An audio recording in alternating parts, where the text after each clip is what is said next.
we've got Coach Fluery here, tight end coach, and Coach. We were a couple, 6 practices in. Give me your thoughts on the 2 young tight ends, Braden, Willis, and Latu. How are they looking to you? Yeah, they've. They hit the ground running from where we were when we finished OTAs and the mini camp. You're always worried with young guys going away for 40 days for the first time if they're going to be able to manage that time by themselves and come back ready to go, and they both handled it perfectly. So, we've been able to pick up right where we left off. Every rookie has a different learning curve, right? Like, depending on the offense they're coming from and how much of it is new and the techniques we're asking them to learn. And so they're still both, I think, adjusting to not only the techniques but the speed of the game. We had our first day in pads 2 days ago, and so that's new. And then your body's sore in a different way the second day, so that's new. And so, hopefully we're getting to this point with this next block of 3 practices where there can be some consistency and we're almost done with the install, so it'll be all review and it'll be like trying to embrace new plays. So I'm looking for a really big jump over the next 2 weeks to really kind of see who's going to be ready to help us sooner than later. Special teams, how vital is it for these guys to be on point with special teams? And I know you're not the special team coordinator, but do you enforce that in the tight end room? Like, hey guys, you want to make this 53, you better contribute on special teams, and you better have attention, spend time making sure that you're on your, that you're paying attention to the details of being good on special teams. Right, and it's, everyone knows that, right? Like, that's how you make the bottom of the roster, is by being a valuable special teams player. I'm a little bit more sensitive to it because I'm a former special teams coordinator in the college game, so I know what's asked of those people and how critical those roles are. And so, of course, it's something that I reinforce to them, like, yes, I need all of your extra time to get better on offense, and we have to master these things at the tight end position, but you cannot be a liability, and you really need to be a major contributor on, the other phase of the ball that you're going to be asked to participate in. How tough are you on these guys? Like, give you an example. I'm watching practice of the day. Willis is on the right side of the formation. Kyle's like, hey, get on the other side of the formation. Right. Are you sounding him out in the room like, hey, that can't happen, the head coach cannot direct you to jump from this side to that side of the formation? Or is it like, it's to be expected, these guys' heads are spinning, they're being thrown a lot of information? Yes and yes. There is a little bit of, good answer. Yeah, expectation that that's going to happen with some rookies, but it doesn't make it acceptable. Right. I put as much pressure on them as I feel like they can handle, and we all have our own coaching styles, and most of mine is done in the room. I'm not going to chase them down the field and get after them too much, but like, if they need it, it could happen. But yeah, the standard is what it is. Like, I hold them to the same standard that I would hold George in terms of like knowing what you're supposed to do. So, those mistakes aren't okay. Willis had a play where he dove at the goal line and was parallel to the ground, and I thought it was a spectacular effort for a tight end that's a receiver type play. Right. Where do you see him? Is he more advanced in your mind as a receiver or as a blocker? I know he's a try-hard blocker, but right. Where do you feel like he's more advanced?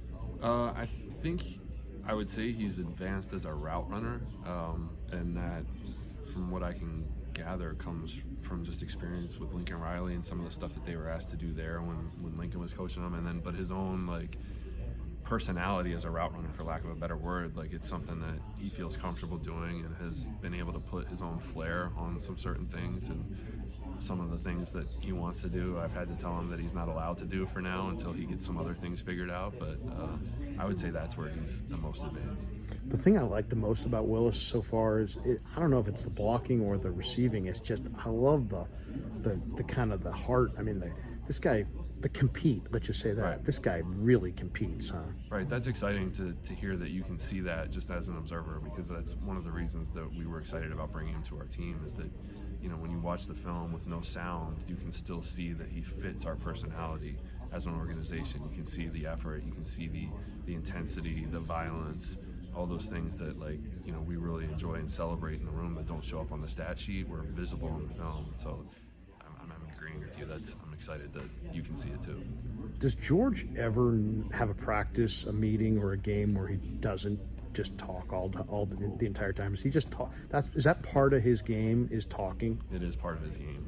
I think it was instilled in him at a very early age that football is supposed to be fun, and so he makes it as fun as he possibly can. And luckily our personalities fit well together, because I tolerate it and enjoy it more than tolerate it. I enjoy it, and we have a good time together. Did you see the highlight film from last year? I don't know which one you're talking Well, about. they did a highlight film. Every team in the league's got a highlight film. Right, like the NFL Films version? Yeah. Is that what you're talking about? I've not seen last year. Okay, so there's a moment in the Kansas City game where Joshua Williams from Fayetteville is covering George at the 1, and it's a backside deal. I know exactly what you're talking about. And George got him, faked like he was going to jump, and the guy jumped. Right. And then he runs over to you, and he's like, I got him to jump. I got him to jump. Yeah. That was pretty funny, actually. It is fun, and I don't even really remember what the situation in the game was, but that's what I mean about our personalities fitting. Is I'm fairly calm under pressure, and so am more tolerant than maybe some people would be of him, taking a moment in the game to just enjoy the situation and something that happened that he thought was funny. I enjoy sharing those moments with him. There are certain guys in this football team that you just don't want to lose, and George is one of them. And there's a big drop off from George to the next tight end. I mean, no attack on the next tight end. In your opinion, yeah. In my opinion, yeah. Does that so in preseason? Are you going to try to get him off the field, George, as fast as possible, just so you don't subject him to extra? Yeah, you're always trying to protect your team, right? I would put him in bubble wrap if I could, but the truth of the matter is we have to get him ready to play 50+ plays against the Steelers, and you can't just walk out onto the field and do that for the first time. So there's a build-up element to it. We have to make sure that he's conditioned. We have to make sure that he's callous, for lack of a better word. And it's a constant conversation. If he's not feeling, the plan is to play him for 30 snaps, say, in a game, and I'm just making that number up arbitrarily. We haven't had that conversation yet. And he came to me after 5 and was like, something doesn't feel right. Then I would get him out. You know what I mean? We're not going to be so rigid with our planning that we can't make an adjustment for what's right for him. That you have to manage both issues. How about Latu? When we talked last time before camp, you talked about how raw he is and how young he is in the position. Right. This is the NFL. How do you grow him up fast? I mean, how do you speed up his development? Because he's a 3rd-round draft choice with a lot of talent, a lot of expectations, and he's in the fire. It's hard, yeah. We're balancing both issues again. I have to get George ready to play, so he gets a good chunk of the practice reps.